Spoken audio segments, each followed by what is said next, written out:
टेकी पवन academy को subscribe करने के लिए ये बटन दबाएं। वेलकम स्टूडेंट्स, मेरे चैनल टेकी पवन एकेडमी में आपका फिर से स्वागत है। हम समष्टि अर्थशास्त्र की सीरीज का एक नया पॉइंट लाने वाले हैं आज, जिसका नाम है चर। आपने इस शब्द को, दो अक्षर के शब्द को शायद समझा नहीं है या इसको जानने की कोशिश नहीं की। आपने ये शब्द पढ़ा और चल दिया आगे।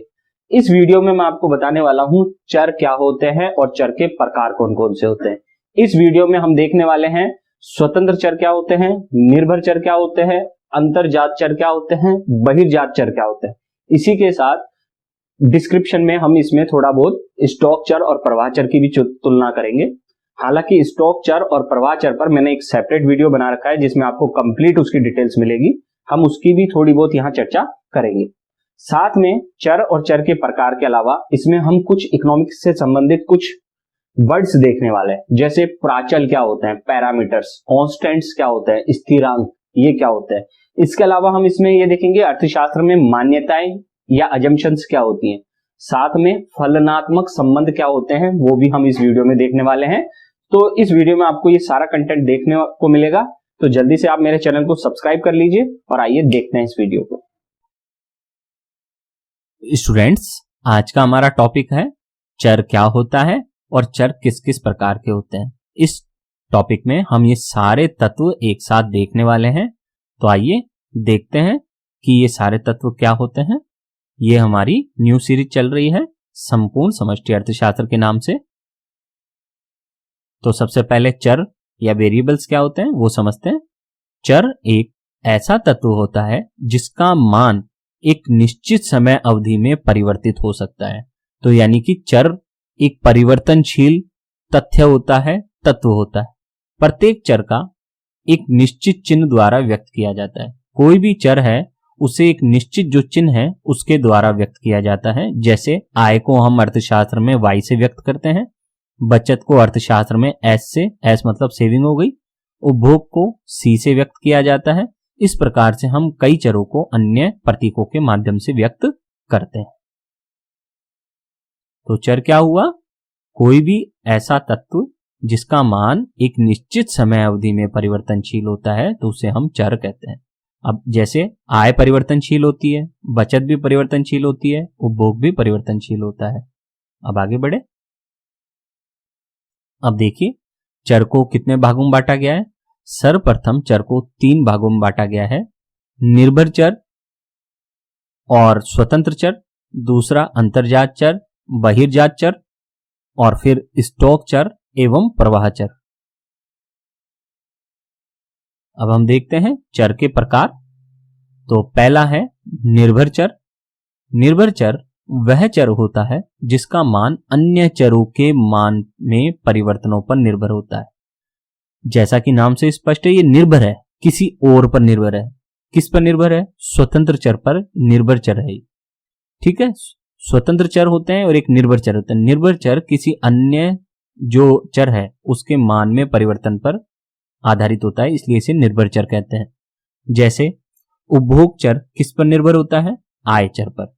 जैसे आय और उपभोग में संबंध होता है ना, आप देख सकते हैं C is the function of Y, अर्थात उपभोग किस पर निर्भर है? आय पर। आय बढ़ेगी तो उपभोग बढ़ेगा, आय घटेगी तो उपभोग घटेगा। इस तरह से तो इसमें जो ये C है वो निर्भर चर है और ये जो Y है वो क्या हुआ? स्वतंत्र चर। आगे बढ़े। अब हम पढ़ रहे हैं स्वतंत्र चर। स्वतंत्र चर वह चर होता है जिसके कारण अन्य चरों के मान में परिवर्तन हो जाता है। जैसे आय चर में परिवर्तन के कारण उपभोग चर में परिवर्तन हो जाता है। अभी मैंने बताया यहां इस फंक्शन में C बराबर फंक्शन ऑफ Y, इसमें C क्या है? उपभोग है और ये निर्भर चर है। Y क्या है? आय है जो स्वतंत्र चर है। तो आय में होने वाले परिवर्तन का प्रभाव हम किस पर देखते हैं? उपभोग पर। तो उपभोग किससे प्रभावित हो रहा है? आय से। तो आय तो हुआ हमारा यहाँ पे स्वतंत्र चर और उपभोग हुआ हमारा निर्भर चर। आपको एक शॉर्टकट बताता हूं, अर्थशास्त्र में हमेशा बाईं तरफ निर्भर चर आते हैं और हमेशा दाईं तरफ स्वतंत्र चर आते हैं। आगे बढ़ते हैं। अब तीसरा पॉइंट आता है हमारा अंतर्जात चर। अंतर्जात चर को आंतरिक चर भी कहते हैं। इससे अभिप्राय उन चरों से है जो आर्थिक प्रक्रिया के आंतरिक तत्व हैं और जो उस मॉडल के भीतर से अंदर से निर्धारित होते हैं, जैसे उत्पादन हुआ, रोजगार हुआ, आय स्तर हुआ, बचत हुई, निवेश हुआ, उपभोग हुआ। ये सब क्या है? किसी भी मॉडल के या आर्थिक सिद्धांत के ये आंतरिक चर हैं जो उसे अंदर से प्रभावित करते हैं, उस मॉडल को या उस आर्थिक सिद्धांत को। फिर आता है चौथा, बहिर्जात चर। बहिर्जात चर को बाह्य चर भी कहते हैं। इससे अभिप्राय क्या है? उन चरों से है जो आर्थिक प्रक्रिया के बाहरी तत्व हैं, बाह्य तत्व हैं और उस मॉडल के बाहर से निर्धारित होते हैं, इस मॉडल पर प्रभाव डालते हैं बाहर से। जैसे जनसंख्या का आकार है, वो किसी मॉडल का हिस्सा नहीं है लेकिन वो सभी पर प्रभाव डालता है। अर्थशास्त्र के समस्त सिद्धांतों पर जनसंख्या के आकार का प्रभाव पड़ता है, जनसंख्या की बनावट का भी असर पड़ता है, जनसंख्या वृद्धि का भी असर पड़ता है, टेक्नोलॉजी में जो परिवर्तन होता है उसका भी अर्थशास्त्र के सिद्धांतों पर प्रभाव पड़ता है। ऐसे ही कोई आविष्कार हुआ या कोई आयात हुआ, निर्यात हुआ, इन सब तत्वों का अर्थव्यवस्था या अर्थशास्त्र के समस्त सिद्धांतों पर किसी न किसी प्रकार से प्रभाव पड़ता है। और ये सब क्या है? ये मॉडल के बाहर के तत्व हैं, इसलिए इसे हम क्या कहते हैं? बहिर्जात तत्व। जैसे C बराबर C बार, इसे बार कहते हैं। ये जो C के ऊपर ये लाइन आती है ना, इसको बार कहते हैं। तो इसको कैसे पढ़ेंगे हम? C बराबर C बार प्लस BY। तो यहां C बार क्या है? स्वचालित उपभोग। C बार का मतलब है स्वचालित उपभोग, स्वचालित उपभोग। ठीक है, ये एक तो होता है स्वचालित उपभोग, और ये जो प्लस BY है इसे हम कहते हैं प्रेरित उपभोग, जो हम आगे पढ़ेंगे। ये क्या होता है? स्वचालित उपभोग और प्रेरित उपभोग। तो ये जो स्वचालित उपभोग है और इस प्रेरित उपभोग में अंतर क्या है? प्रेरित उपभोग तो आय पर निर्भर करता है। प्रेरित उपभोग किस पर निर्भर करता है? आय पर। आय बढ़ेगी तो प्रेरित उपभोग बढ़ता है और आय घटती है तो प्रेरित उपभोग घटता है। लेकिन जो स्वचालित उपभोग है वो आय पर निर्भर नहीं करता, बल्कि किस पर निर्भर करता है? इन तत्वों पर, जनसंख्या के आकार पर, जनसंख्या की बनावट पर, जनसंख्या वृद्धि पर, इन सब तत्वों पर। ये सब क्या है? किसी मॉडल के बाहरी तत्व है। तो ये सारे तत्व इसको प्रभावित करते हैं, तो इसलिए इसे हम क्या कहते हैं? स्वचालित उपभोग। ठीक है, तो आपको ये समझ में आया कि ये जो C बार है वो बहिर्जात चरों से प्रभावित होता है, जबकि प्लस BY है वो अंतर्जात चरों से प्रभावित होता है। अब आगे बढ़ते हैं हम। देखिए, पांचवा पॉइंट आ गया है हमारा स्टॉक चर।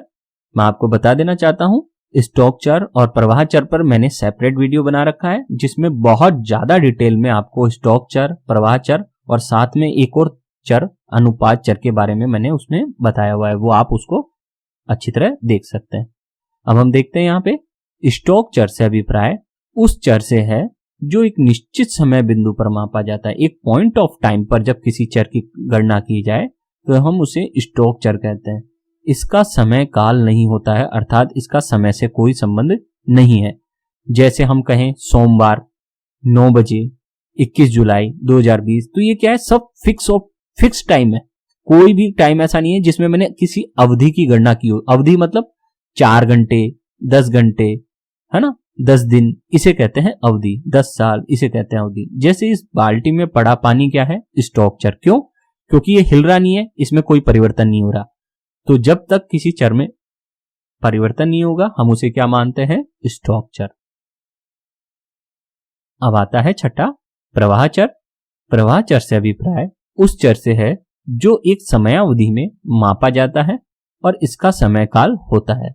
समय की अवधि में घंटे भी हो सकते हैं, दिन भी हो सकते हैं, महीने भी हो सकते हैं और वर्ष भी हो सकते हैं। जहां प्रति शब्द आ जाए अर्थशास्त्र में, उसी को हम प्रवाह चर मान लेते हैं। जैसे ये बाल्टी है, इस बाल्टी में जो ये नल से पानी गिर रहा है उससे क्या हो रहा है? ये बाल्टी भरती जा रही है, तो इसलिए इसमें क्या हो रहा है? इस बाल्टी के पानी में क्या हो रहा है? परिवर्तन हो रहा है। तो जहां परिवर्तन शब्द आ गया उसे हम प्रवाह चर मानते हैं। तो प्रवाह चर क्या हुआ? इसमें टाइम पीरियड होता है, जबकि स्टॉक चर में पॉइंट ऑफ टाइम होता है। दोनों में ये डिफरेंस होता है। अब आते हैं हम अगला पॉइंट हमारा एक्स्ट्रा हमारे पॉइंट्स जो अर्थशास्त्र में बहुत प्रचलित हैं, जिन्हें हम समझ नहीं पाते। स्थिरांक या कांस्टेंट्स क्या होते हैं? स्थिरांक वह तत्व होता है जिसका मान स्थिर होता है, उसे ही हम क्या कहते हैं? कांस्टेंट। जब स्थिरांक को किसी चर के साथ जोड़ा जाता है तो वह स्थिरांक उस चर का क्या बन जाता है? गुणांक। जैसे ये हमारा उपभोग फलन है c बराबर c बार प्लस बी वाई, तो इसमें c बार तो स्वचालित उपभोग है और प्लस बी वाई क्या है? प्रेरित उपभोग। लेकिन इसमें जो ये y का गुणांक है ये b, ये क्या है? स्थिरांक, क्योंकि ये स्थिर रहता है, आय में परिवर्तन होता है और उस आय में परिवर्तन का जो गुणांक है ये b, वो क्या है? स्थिरांक है, कांस्टेंट है। ठीक है, तो इसे हम कहते हैं कांस्टेंट्स या स्थिरांक। ये किसी परिवर्तनशील चर का गुणांक होता है। अब आगे बढ़ते हैं। प्राचल या पैरामीटर्स क्या होते हैं अर्थशास्त्र में? प्राचल एक ऐसा चिन्ह होता है जिसका मान किसी विशेष समस्या के लिए स्थिर होता है। किसी विशेष समस्या के लिए स्थिर होता है, लेकिन अलग अलग समस्याओं में ये अलग अलग हो सकता है। ध्यान देना, किसी विशेष समस्या के लिए प्राचल पैरामीटर्स स्थिर होते हैं, लेकिन अलग अलग समस्याओं में प्राचल भी अलग अलग हो सकते हैं। इसलिए इसे हम क्या कहते हैं? प्राचल स्थिरांक। जैसे ये कॉप डगलस उत्पादन फलन है, इसमें कॉप डगलस उत्पादन फलन आप आगे जब बड़ी क्लास में आएंगे तब इसको समझेंगे। ऐसा होता है ये Q बराबर ए एल अल्फा के बीटा, जहां अल्फा और बीटा, L का मतलब है लेबर और K का मतलब होता है कैपिटल, तो L की पावर है अल्फा और K की पावर यानी कि घात क्या है? बीटा। तो ये अल्फा, बीटा और ये जो गामा है ये सब क्या है? कांस्टेंट जो मॉडल्स में प्रयोग होते हैं। ठीक है, आगे बढ़ते हैं। अब हम देखते हैं फलनात्मक संबंध क्या होता है, फंक्शनल रिलेशनशिप क्या होता है। निर्भर चर एवं स्वतंत्र चर के बीच में संबंध दर्शाने वाले तत्व को ही हम फलन कहते हैं और ये फलन ही फलनात्मक संबंध दर्शाते हैं। जैसे हमने लिखा c बराबर फंक्शन ऑफ y, तो c तो क्या हुआ? निर्भर चर, y क्या हुआ? स्वतंत्र चर। तो y और c में संबंध कौन दर्शा रहा है? ये f, तो इसी को फंक्शनल रिलेशनशिप कहते हैं। ऐसे ही ये Q क्या हुआ? प्रोडक्शन, L क्या है? लेबर, K क्या है? कैपिटल। तो ये Q तो हमारा निर्भर चर हो गया अर्थशास्त्र में, और ये इधर दाएं वाला L के स्वतंत्र चर हो गया। तो इस स्वतंत्र चर और इस निर्भर चर के मध्य कौन संबंध दर्शा रहा है? ये F, तो यही हमारा फलनात्मक संबंध है। इसको पढ़ते कैसे हैं समीकरणों को अर्थशास्त्र में? Q is equal to function of L and K, C is equal to function of y। इस तरीके से हम इनको पढ़ते हैं फलनात्मक संबंधों को। अब आगे आते हैं, मान्यताएं क्या होती है अर्थशास्त्र में? अजम्पशंस। चूंकि अर्थशास्त्र मानवीय व्यवहार का अध्ययन करता है, इसलिए अर्थशास्त्र के नियमों एवं सिद्धांतों के निर्माण में कुछ तत्वों को क्या कर लिया जाता है? स्थिर मान लिया जाता है, ताकि उस सिद्धांत का प्रभाव देखा जा सके। आप सभी जानते हैं मानवीय व्यवहार हमेशा परिवर्तनशील होता है, और अगर हम उसकी गणना करना चाहते हैं तो हमें कुछ सपोज करना पड़ेगा, कुछ अज्यूम करना पड़ेगा, तभी हम उसका निष्कर्ष निकाल सकते हैं, अदरवाइज हम उसका निष्कर्ष नहीं निकाल सकते। इसीलिए अर्थशास्त्र में कुछ चीजें प्रत्येक मॉडल के निर्माण में मान ली जाती हैं, उसे ही हम क्या कहते हैं? मान्यताएं या अजम्पशंस। जैसे संपूर्ण व्यष्टि अर्थशास्त्र किस मान्यता पर आधारित है? अन्य बातें समान रहे, इस मान्यता पर आधारित है।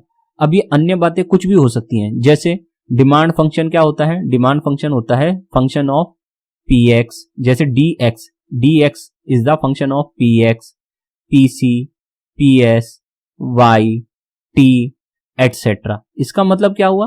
dx demand for x commodity, x वस्तु की मांग का संबंध किससे है? x वस्तु की कीमत से। पूरक वस्तु की कीमत है कॉम्प्लीमेंट्री प्राइस। सब्स्टिट्यूशन प्राइस स्थानापन्न वस्तु की कीमत से। y यानी कि आय से। t मतलब टेस्ट से। तो इस प्रकार से ये सभी मान्यताएं, कौन सी मान्यताएं हैं? इन्हें कहते हैं हम अर्थशास्त्र में सिट्रिस पेरिबस या अन्य बातें समान रहने की मान्यता। ध्यान रखना, px मान्यता नहीं है। हम क्या करते हैं? हम इन सबको तो कर लेते हैं स्थिर, अन्य बातों को तो हम क्या कर लेते हैं? स्थिर, और फिर हमारा ये फंक्शन क्या बन जाता है? ऐसे बन जाता है dx is the function of px और अन्य बातों को हमने क्या मान लिया है, कांस्टेंट। ठीक है, तो इस तरीके से हमारा ये दिखाई देता है। और हम बात करते हैं, फिर हम क्या निष्कर्ष निकालते हैं इससे, कीमत घटती है तो मांग बढ़ती है। लेकिन उसके लिए हमने क्या कहा, इतनी सारी बातें स्थिर रहनी चाहिए। अगर इनमें से कोई भी बात परिवर्तनशील हो गई ना, तो फिर आपका ये सिद्धांत फैल हो जाएगा, कौन सा, कि कीमत घटेगी तो मांग बढ़ेगी। ये सिद्धांत तभी तक लागू है जब तक कि ये समस्त बातें क्या हैं, अन्य बातें स्थिर है। अगर इनमें से एक भी बात बदल गई तो ये सिद्धांत भी चेंज हो जाएगा। ठीक है, तो उम्मीद है आपको ये मान्यताएं समझ में आई है। अगर आपको कंटेंट अच्छा लगा हो तो, और आपको बहुत अच्छा कंटेंट चाहिए हो, आपको लगता है कि मुझे अर्थशास्त्र को समझना है, तो आप मेरे चैनल को जल्दी से सब्सक्राइब कर लीजिए